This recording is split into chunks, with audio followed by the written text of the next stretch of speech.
À l'heure où il est courant de dire que la jeunesse est en quête de sens, le projet de l'Axe Seine, c'est un projet qui a plein de sens.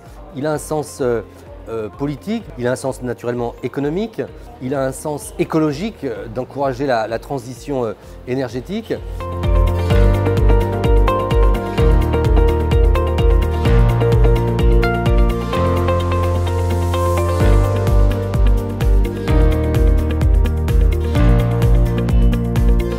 Ce matin, on a pu voir la concrétisation de la dynamique de cet axe Seine. Je le disais, Rouen, Caen, Le Havre, c'est la Normandie, c'est l'ouverture de la France sur l'international. Aujourd'hui, elle a un nom, cette ouverture. Elle s'appelle Axe Seine. Depuis 10 ans, on y travaille.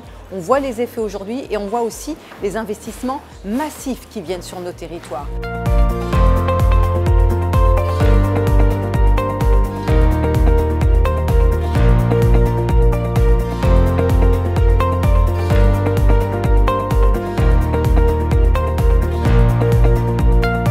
On voit que l'accent a été mis sur les démonstrateurs, c'est-à-dire sur les innovations, notamment tout ce qui est logistique urbaine, décarbonation des mobilités.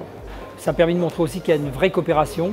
L'ensemble des acteurs concernés étaient là et qui montrent qu'on peut envisager l'avenir avec beaucoup d'optimisme. J'ai eu une carte blanche de la part de Jacques Paquier, du journal Axe Seine, pour faire donc un film sur la Seine qui était assez libre, et j'ai proposé de faire le portrait d'un marinier. Il faut mettre un peu d'argent dans le fluvial, il faut rénover la structure.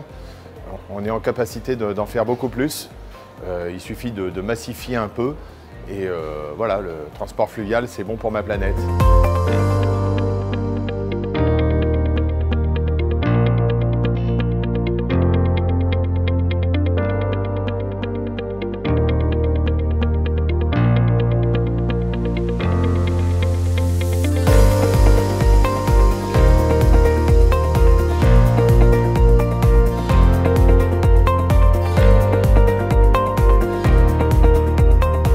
Et aujourd'hui, nous avons remis 21 récompenses à 21 entreprises, ou plutôt des groupements d'entreprises le plus souvent, qui se sont alliés.